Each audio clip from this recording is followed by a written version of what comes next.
Indah berbalam si awan petang, berarak di celah pepohon ara. Pemanis kalam, selamat datang. Awal bismillah, pembuka bicara. Bismillahirrahmanirrahim. Assalamualaikum warahmatullahi wabarakatuh.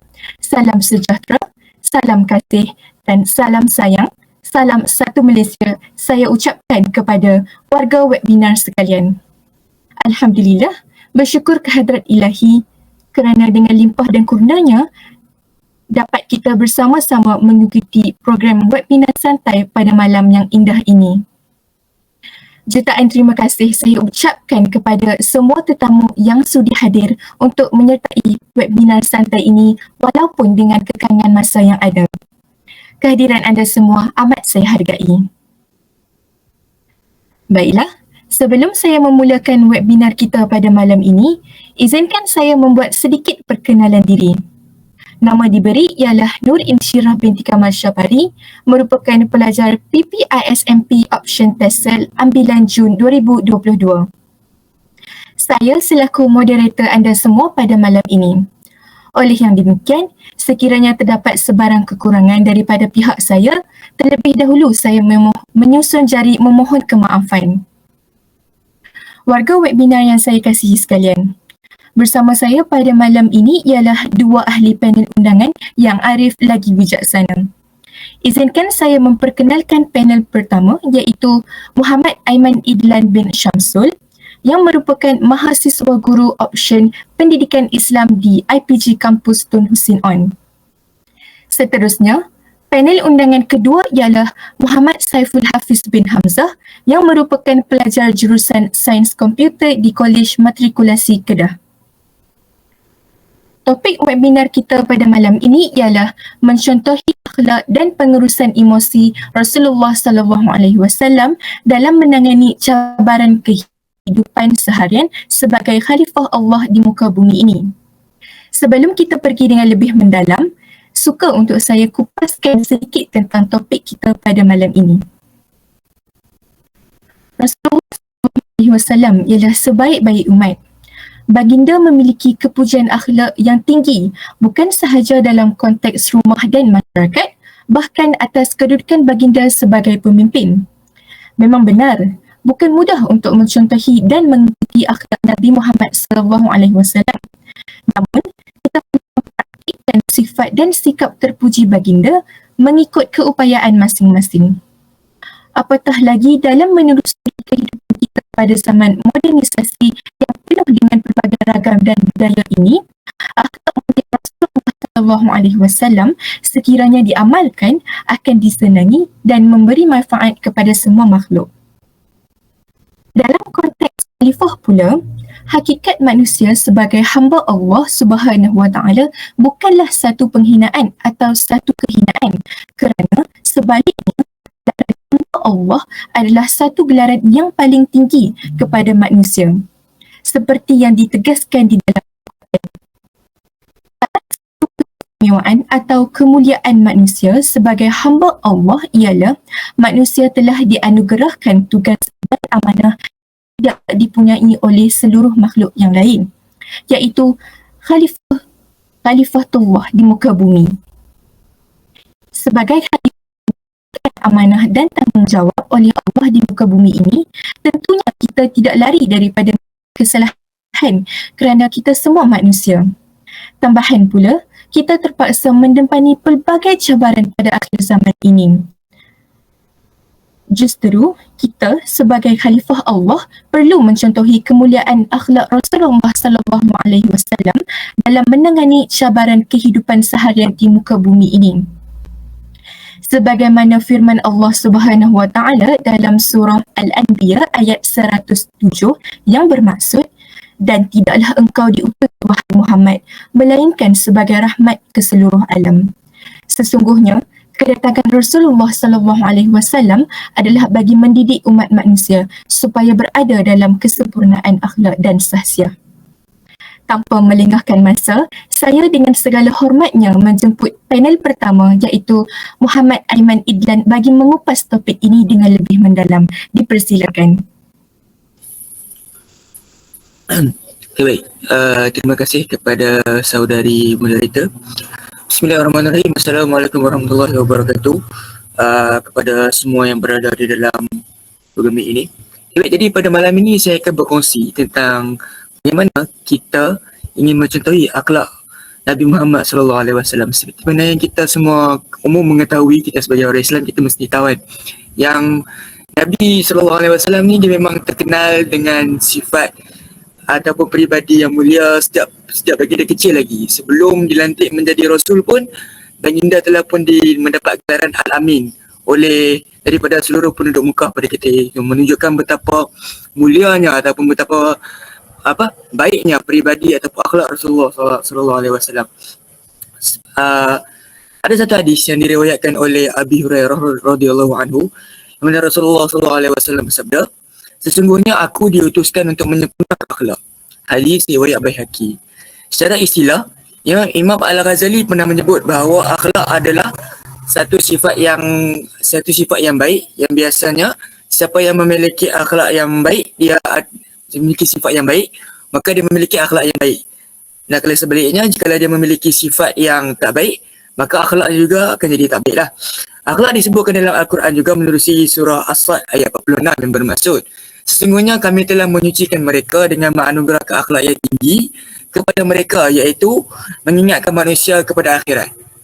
Jadi dalam kita menikmati hidup yang penuh dengan cabaran ini, sama ada dari segi persekitaran masyarakat yang toksik, bebanan yang diterima di tempat kerja, dalam pelajaran, masalah rumah tangga dan sebagainya, setiap individu pasti akan rasa tercabar apabila mereka sentiasa mendapat cacian, makian, atau bila kita dengar kritikan yang kurang manis tentang diri kita, mesti kita akan rasa macam rasa terancam lah gitu kan. Okay, so hati manakah yang sanggup, siapa aja yang suka bila kita kena maki, siapa aja yang suka bila kita kena kutuk apa semua orang tak suka.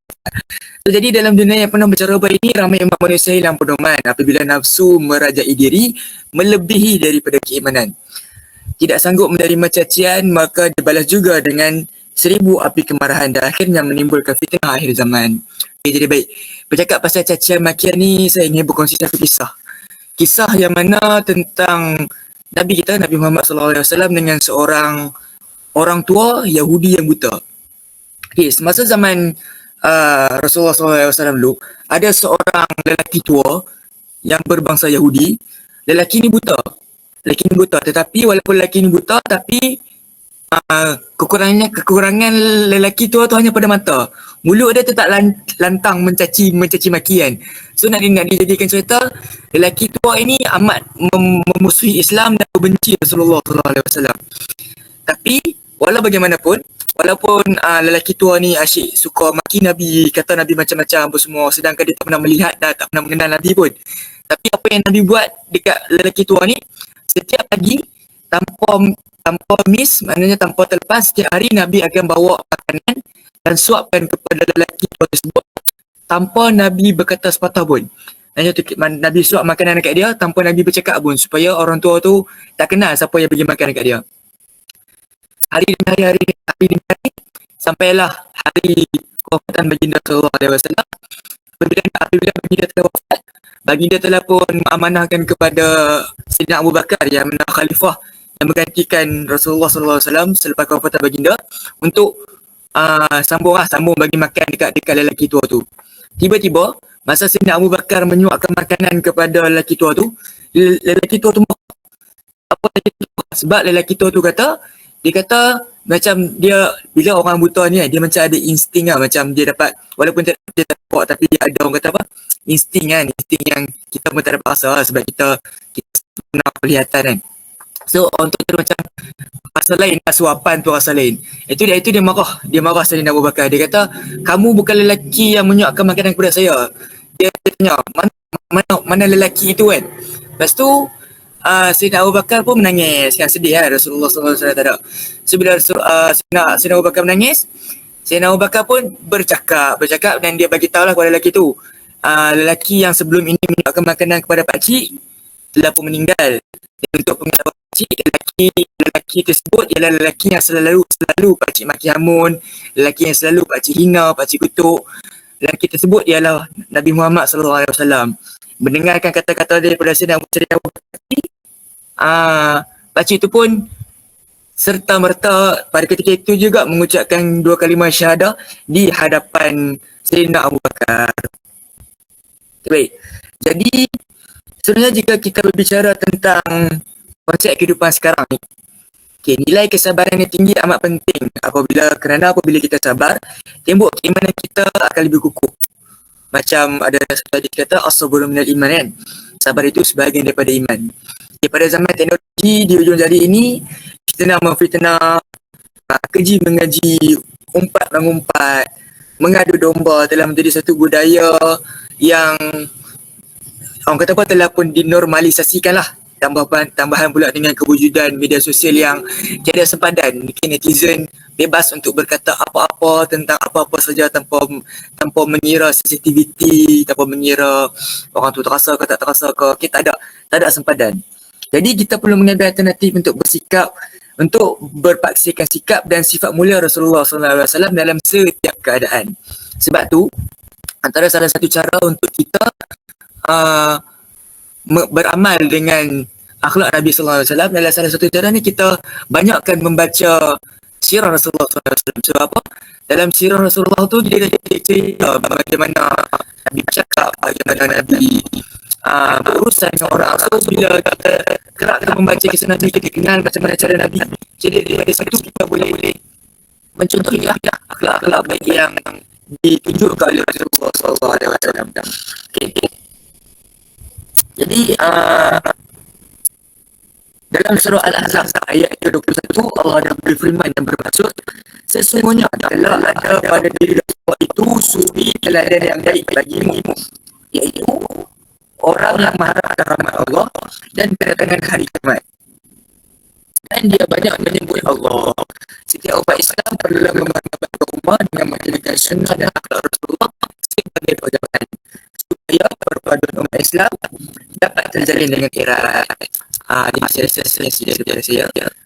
rasa kembali kepada saudari moderator. Ribuan terima kasih saya ucapkan kepada saudara Ahmad Adlan atas perkongsian ilmu yang bermanfaat tersebut. Izinkan saya untuk mengulas sedikit tentang perkongsian sebentar tadi ini. Saya berpandangan bahawa akhlak Rasulullah SAW adalah syumul dan mesti diamalkan oleh semua umat Islam.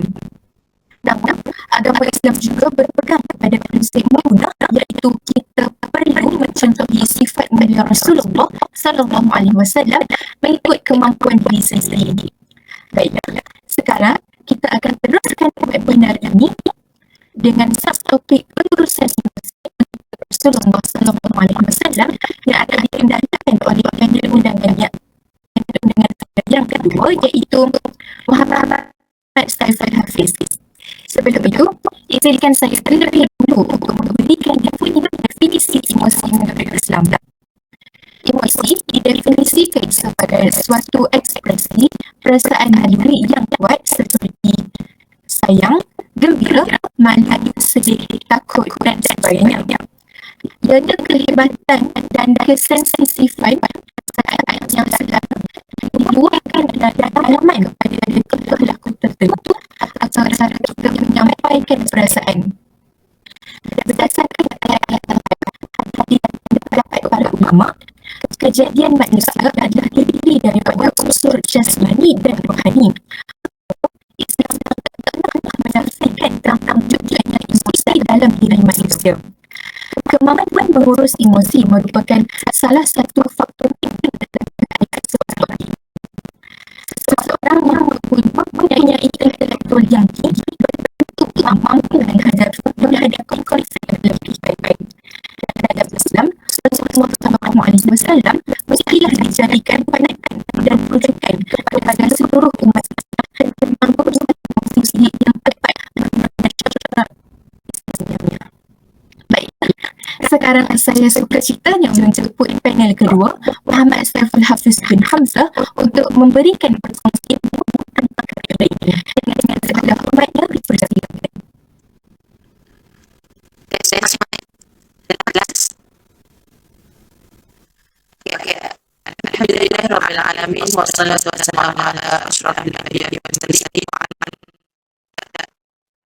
alihi wa sahbihi ajma'in. Allahumma ftah alaina hikmatan wa anshur alaina khazain rahmatika ya arhamar rahimin. Bismillahirrahmanirrahim. Terima kasih kira-kira Kaman Syariat dan panel satu iaitu Aiman Idlan dan semua tetamu dalam Google Meet kita pada malam ini. Okey, baik. Bismillahirrahmanirrahim. Pada malam ini saya akan berkongsi ilmu dan pengetahuan tentang pengurusan emosi Rasulullah SAW dalam menangani cabaran sebagai Khalifullah di muka bumi.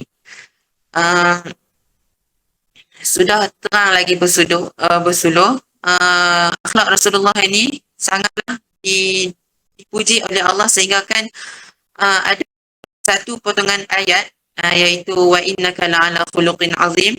Sesungguhnya engkau, yakni Muhammad, berada di atas akhlak yang agung. Surah Al-Qalam ayat 68. Jadi ini membuktikan bahawa Allah sendiri yang memuji Rasulullah tentang akhlaknya dalam Al-Quran. Okey, kesempurnaan kepribadian serta akhlak Rasulullah SAW adalah tergambar sebagaimana kesempurnaan yang terkandung di dalam Al-Quran. Ini jelas dapat dilihat daripada kisah Sayyidatina Aisyah radhiyallahu anha yang telah ditanya oleh seorang Arab Badawi mengenai akhlak Rasulullah SAW.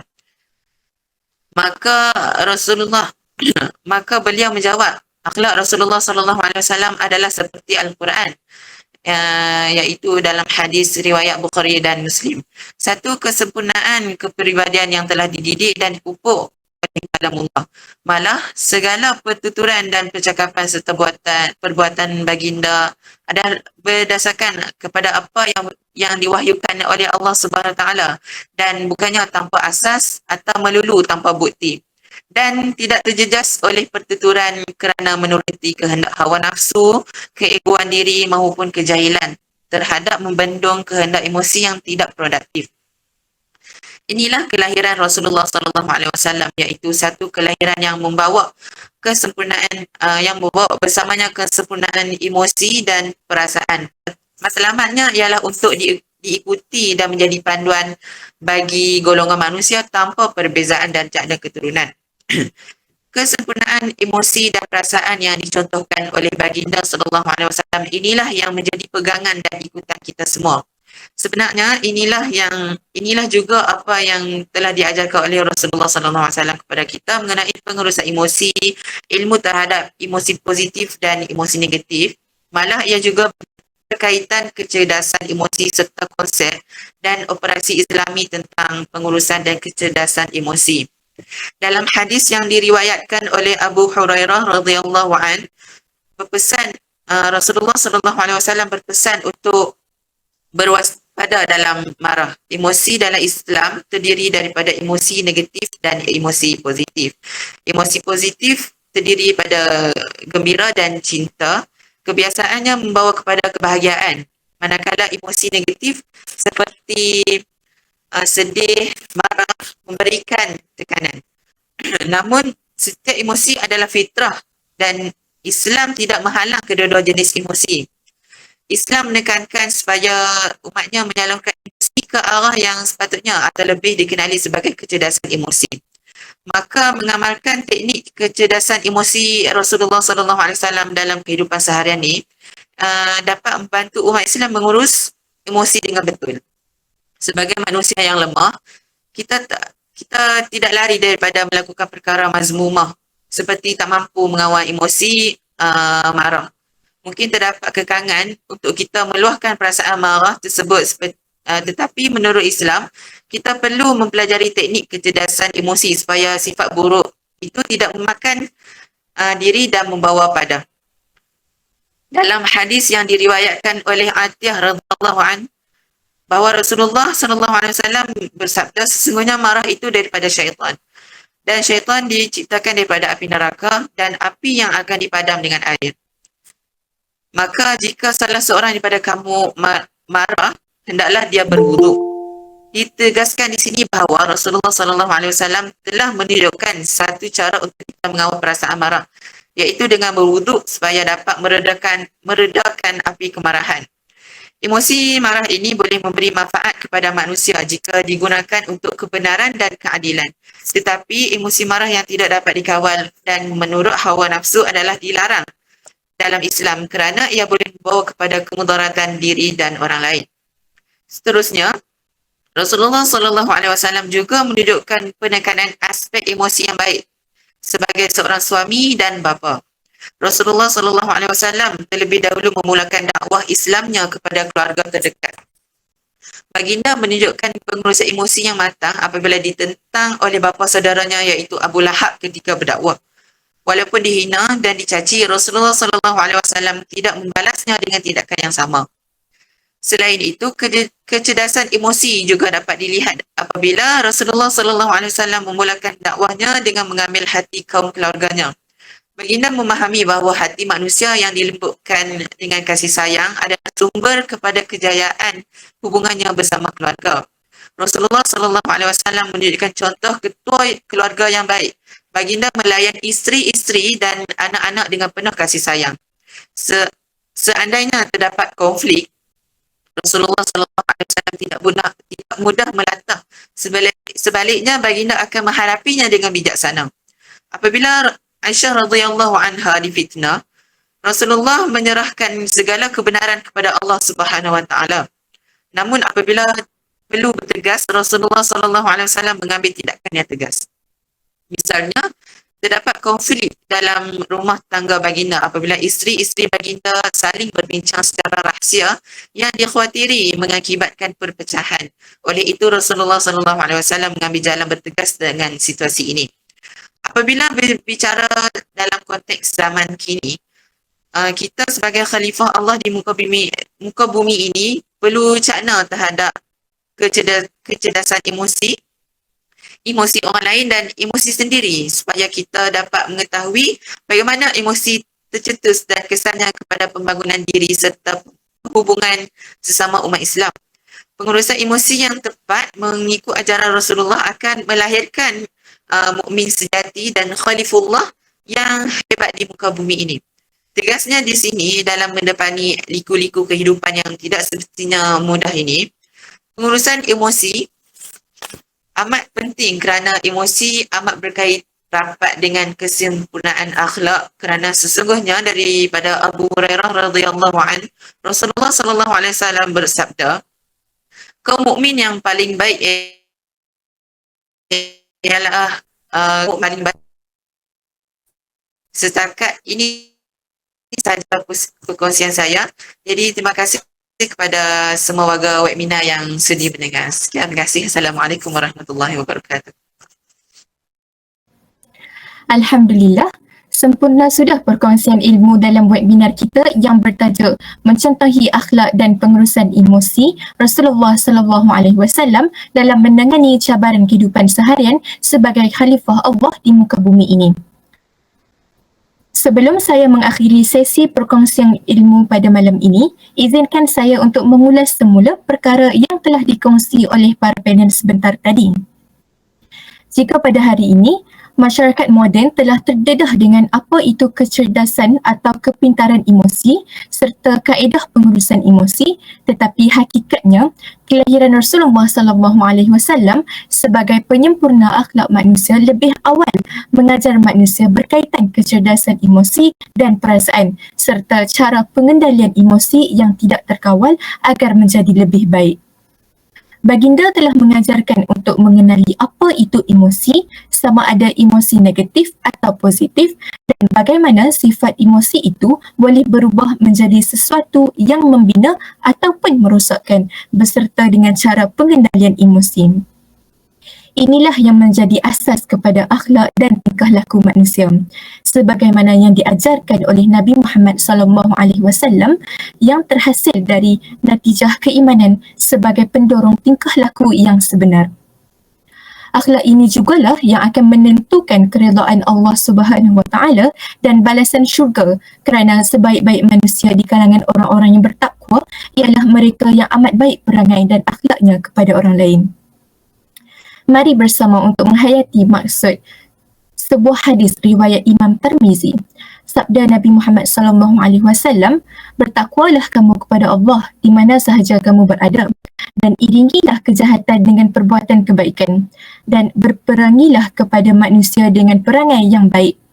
Islam itu agama yang bersifat syumuliyah dari segala macam aspek, dan Rasulullah SAW adalah sebaik-baik insan terulung yang patut kita jadikan contoh teladan dalam kehidupan. Baiklah, warga webinar yang saya kasihi sekalian, nampaknya masa mencemburui kita.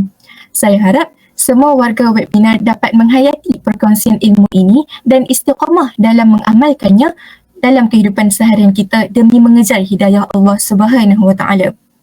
Saya ingin mengucapkan terima kasih yang tidak terhingga kepada dua ahli panel kita pada malam ini, iaitu Muhammad Saiful Hafiz bin Hamzah dan Muhammad Aiman Idlan bin Syamsul. Tidak dilupakan juga kepada anda semua yang sudi hadir memeriahkan webinar santai kita pada malam ini.